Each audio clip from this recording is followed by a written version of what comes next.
Damos la bienvenida al abogado Mauricio Alarcón. Él dirige la Fundación Ciudadanía y Desarrollo. Le saludamos, abogado Alarcón. Quisiéramos conocer su punto de vista sobre el momento actual de Ecuador, cuando estamos ya en cuenta regresiva en la campaña electoral. Solamente 4 días más, incluyendo este martes, los candidatos pueden utilizar recursos y esfuerzos para promover sus candidaturas. Esto ha sido matizado con los hechos que han surgido de un importante sector del país, el movimiento indígena, que tras una de las más exitosas participaciones en elecciones ecuatorianas, evidentemente se encuentra dividido. Quisiéramos iniciar el análisis por este tema. ¿Qué está sucediendo en el movimiento indígena? Gustavo, buenas noches y un saludo a todos quienes nos siguen a través de Antena 1 y Academia TV. Pues el resultado históricamente positivo para el movimiento indígena el pasado 7 de febrero es producto no solo de haber capitalizado su candidato y de haber unido la votación de los pueblos y nacionalidades indígenas, sino de haber llegado con una propuesta interesante e incluyente a otros sectores del país. Efectivamente, en esa línea es que para la segunda vuelta hemos visto posiciones, yo diría no contradictorias, sino simplemente que reflejan la realidad de esa votación respecto de los candidatos finalistas y del voto nulo. Yo incluso creo, y esto es por supuesto posición a título personal, que aquellos que en cierto punto de esta segunda vuelta se han decantado a favor de una candidatura que desde los primeros días de campaña fue declarada como opuesta, la del señor Arauz, simplemente no manifestaron de manera oportuna sus deseos de aliarse con dicho candidato y simplemente hoy empiezan a salir a la luz. Lo que vemos es incluso dirigentes que ya han manifestado su apoyo por el candidato Lasso, mientras que otros con una postura mucho más orgánica se ratifican en el voto nulo al no sentirse representados por ninguna de las dos posturas. Lo cierto es que por la condición orgánica del movimiento indígena, me refiero no solo al movimiento social, sino al movimiento político, empezaremos a ver indiscutiblemente expulsiones y salidas de sus filas de personas que han ocupado dirigencia en los últimos meses. ¿Qué explicación puede tener la posición del señor Vargas? Y esto merece un análisis en retrospectiva con los sucesos que se han dado en estos últimos años en Ecuador, en los cuales ha tenido protagonismo el señor Vargas, particularmente como representante del movimiento indígena. Bueno, la posición de Yacu Pérez, una posición muy respetable, por supuesto, ha sido la de una persona que no vio realizada la posibilidad de llegar a una segunda vuelta. Al más puro estilo, lamentablemente, del capricho de aquel niño que se retira de la cancha de juego con la pelota, simplemente ha dicho que al no ser el finalista no va a apoyar a ninguno de los dos candidatos y hacia esa vertiente ha jalado al movimiento indígena en una buena parte de sus integrantes. Insisto, una posición respetable, pero que creo que no debería reflejar la situación que, por ejemplo, de hostigamiento, estigmatización, persecución, vivió dicho movimiento entre 2007 y 2017. Creo que eso a personas que creen en la democracia, en la libertad y en los principios y valores fundamentales del Estado de Derecho, debería llamar poderosamente la atención. Y pues en definitiva, así como sucedió en 2017, Gustavo y amigos, no basta con que una persona salga a gritar fraude, sino que tiene que comprobarlo y los recursos que el candidato Pérez presentó ante el Consejo Nacional Electoral y el Tribunal Contencioso Electoral, como todos sabemos, por desgracia no fueron debidamente sustentados. Así como en 2017 nos presentaron cajas vacías, en el 2021 nos presentaron actas de asambleístas para tratar de forzar el conteo o recuento de una candidatura presidencial, algo que está, por supuesto, por fuera de lo que manda nuestra legislación. Antes de entrar a lo que se viene, que es esta definición, el balotaje del próximo domingo, culminemos con un comentario y un análisis adicional del movimiento indígena, del futuro cercano que le llega, un futuro con representación, con espacio de poder, pero también con división. Indiscutible que hay un gran poder en el legislativo. Pachacutic se erige como la segunda fuerza política con un bloque grande. Estamos hablando de 27 legisladores, pero con un reto grande, tanto como el tamaño de su bloque por delante. El hecho de saber no solo encauzar las iniciativas que en el plan de gobierno de su candidato presidencial y en el plan de gobierno de sus candidatos legislativos se puso al momento de inscribir la candidatura, sino de, con dichos votos, dar gobernabilidad u oponerse de manera frontal a quien esté en el Ejecutivo.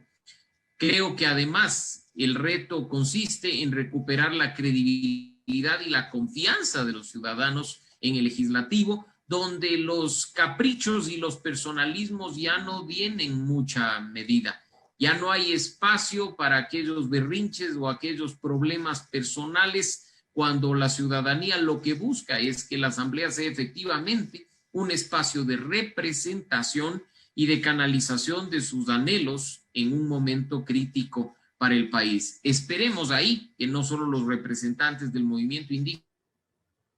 sino todos y cada uno de los partidos y movimientos políticos representados en el legislativo estén a la altura del momento y a la altura que nos merecemos los ecuatorianos. Entrando en materia en lo más importante, que es el balotaje de este domingo, ¿cómo mira esa pulsación de fuerzas Lasso-Arauz? Está prohibido al momento dar encuestas en Ecuador, pero no opiniones.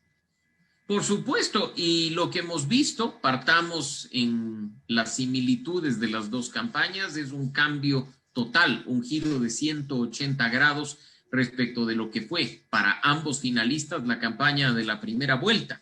Un Arauz totalmente desconectado de la figura correísta, ni siquiera haciendo campaña con el número de su partido, del partido que lo auspicia, asociando nunca ya a eslogans como Arauz es Correa o apareciendo en imágenes junto a su binomio, el señor Rabascal. Una campaña mucho más individual que incluso llegó a cambiar la imagen del candidato, mucho más relajado, mucho más sencillo de cara a conectar con los electores y a tratar de posicionar un discurso alejado de la polarización que durante la primera vuelta manifestaron muchos sectores del correísmo. Incluso se llegó a decir, como tú sabes, Gustavo, esa frase que creo que para muchos resultó dura y dolorosa, la de que el odio pasó de moda, cuando en realidad la estigmatización y la persecución no era un asunto simplemente de moda del gobernante de turno, sino una política de Estado. En el caso del candidato Lasso, una situación similar, partiendo de la desaparición de su alianza con el Partido Social Cristiano en cuanto a la forma, no en cuanto al fondo, porque dicha alianza sigue en marcha, un trabajo de una imagen mucho más suave para presentarse como quien invita a los ciudadanos a un encuentro, la apertura para incluir temas que por su equipo, por su plan de gobierno o por su ideología personal no fueron incluidos durante la primera vuelta, y espacio y compromiso a temas que fueron los que permitieron que el señor Pérez y el señor Herbas obtengan la votación que obtuvieron el pasado 7 de febrero, ¿no? Así es que partiendo de ello, dos campañas totalmente distintas a pesar de ser los mismos candidatos, dos campañas que apuntan principalmente a ganar el voto no solo de quienes quedaron tercero y cuarto en el proceso electoral, sino además ganar el voto de los indecisos e incluso terminar de convencer a quienes inicialmente se habían manifestado favorables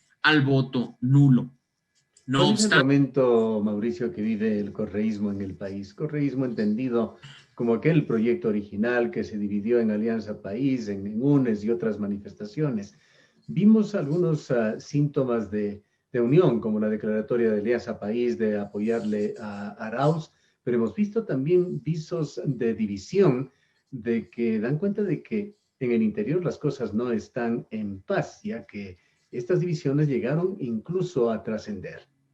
Y precisamente en esa línea iba la continuación de mi comentario, Gustavo. No obstante, este cambio de imagen del señor Arauz, este intento por tratar de posicionar una candidatura mucho más amigable, mucho más cercana a la ciudadanía, actores fuertes del sector del correísmo no han querido bajar perfil, incluyendo el propio expresidente Correa, y han manejado mensajes, videos e incluso imágenes de campaña bastante atropelladas que terminan bombardeando cualquier acción que podría considerarse positiva en cuanto a la candidatura de su presidenciable. En ese sentido, ver, por ejemplo, una campaña sucia muy fuerte atacando la condición de banquero del señor Lasso, o incluso una campaña sucia que ha sido tomada muy mal por ciertos sectores del país respecto a estigmatización de las personas con discapacidad, termina jugando en contra, y lo que evidencia es que hay fracturas al interior, que no hay unicidad por parte de los actores que en primera vuelta estuvieron detrás y que incluso aparecieron, recordarás tú, en imágenes que circularon de un encuentro en México, donde la gran mayoría de presentes son prófugos de la justicia y que aparecían muy cercanos al señor Arauz. Incluso en esta segunda vuelta, a propósito de divisiones, y aunque quieran presentarnos